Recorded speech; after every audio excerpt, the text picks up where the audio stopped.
What's up, guys? Meow, and I'm back with another video today. And today is August the 3rd, 2021. For most people, it's just a Tuesday.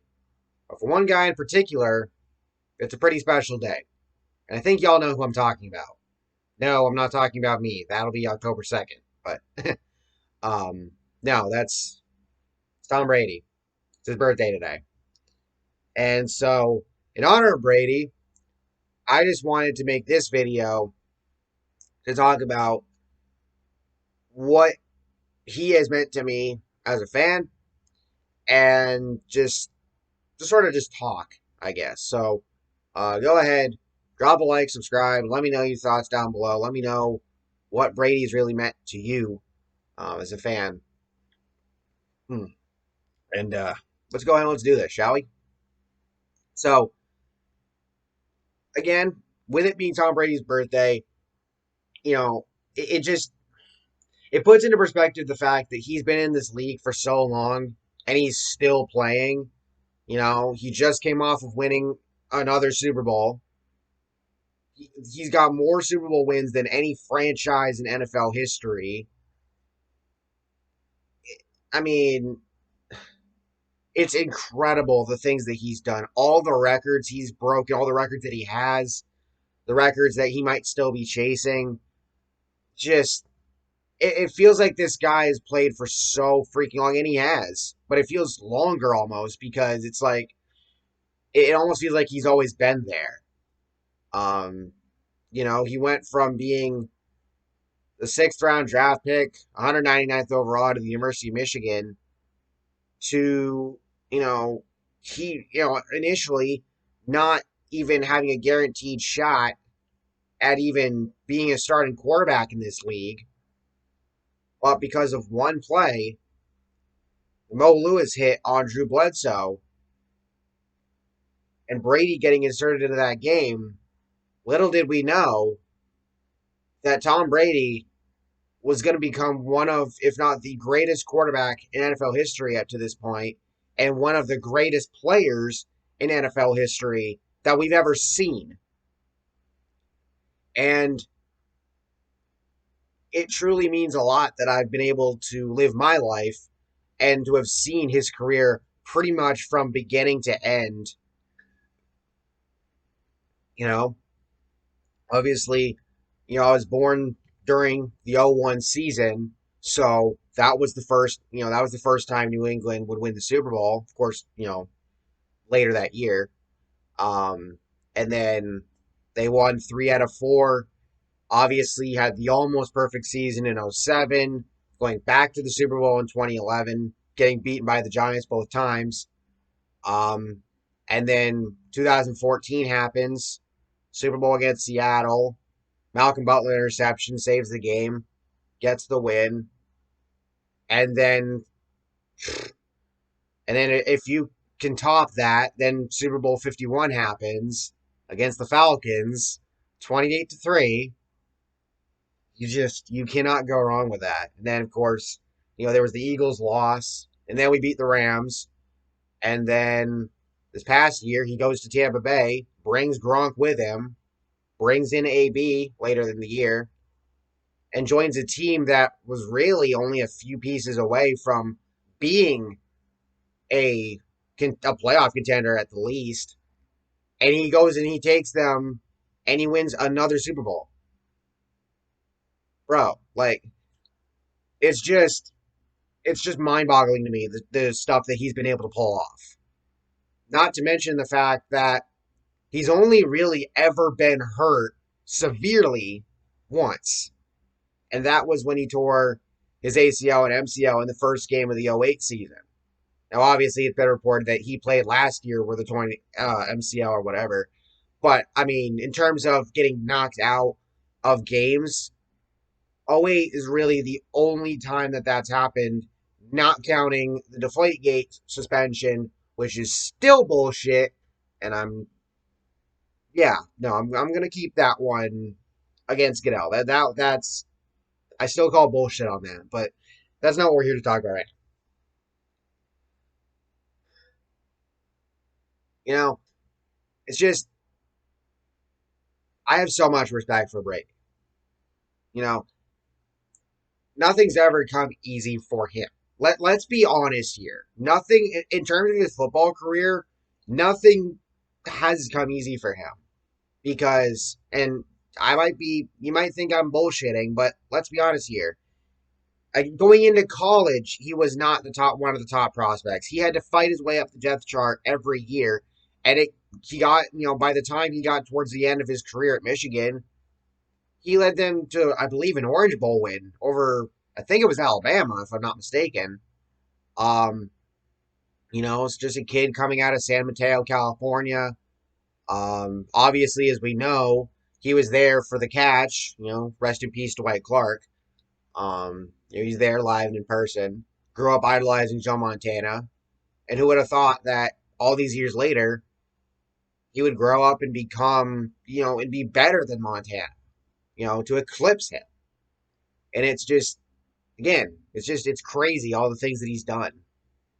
Just 7 Super Bowls, over 30 playoff wins. He's just he's just dominated for so long, and it's like I got teared up when Jimmy Johnson was knocked out of playoff contention in the last race of the regular season last year. I damn near got teared up when he finished fifth at Phoenix at the end of last season. And had that sort of passing of the torch moment with Chase Elliott afterward.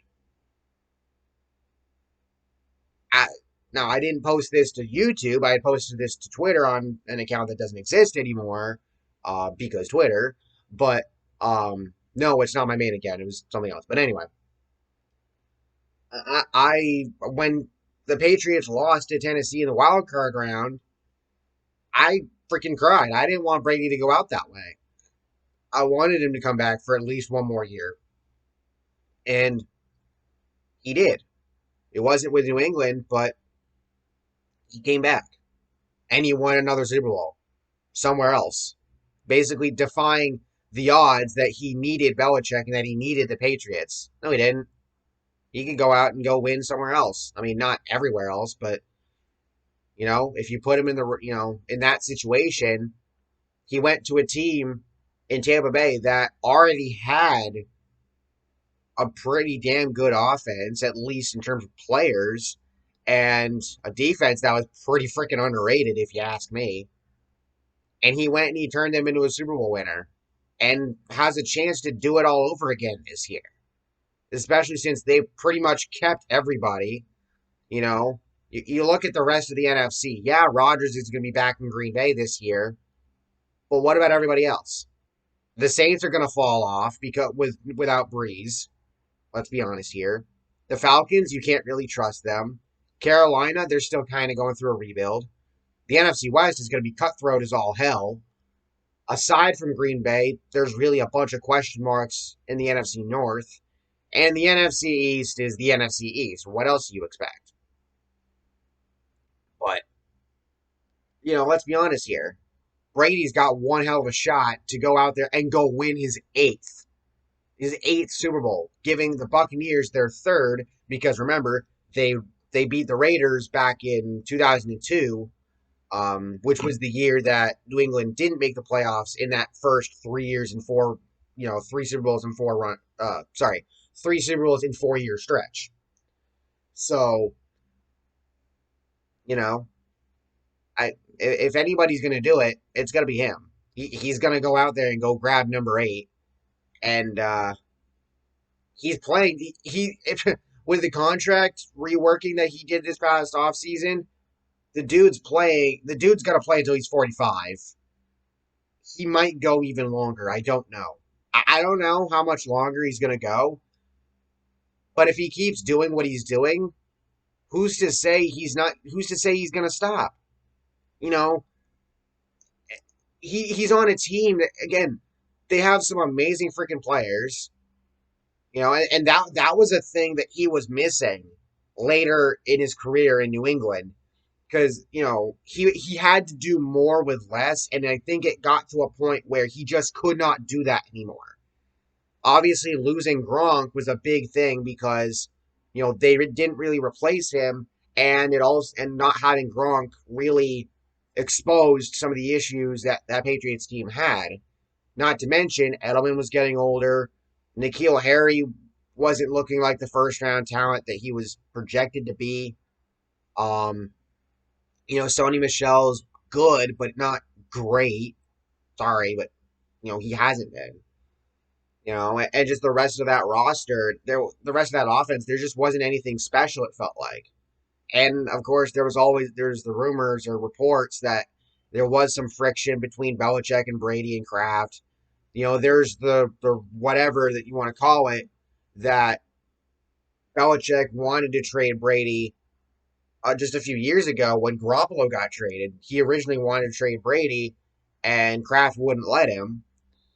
And then, there was the baffling decision to bench Malcolm Butler in the Super Bowl against the Eagles, which we still don't know why that happened. I don't think we ever will, honestly. That's going to be one of those NFL secrets that's going to get brought to the grave, I would say, because I don't even think Malcolm knows why. Let's be honest here. And I just think that it got to a point where Brady was like, "Look, I know I can still go out there and win, and unfortunately, I mean, I'm thankful for all that you guys have done for me, but I can't do it with you guys anymore." So he went to Tampa and he won again. You know, just it's it's crazy, man. It really is. And I do hope he comes back to New England one day. I hope that when he does decide to retire, he's gonna retire a Patriot on probably on a one day contract or something like that. But I think that would be the fitting way to do it. You know, just when you think about it, because who would want it any other way? You know,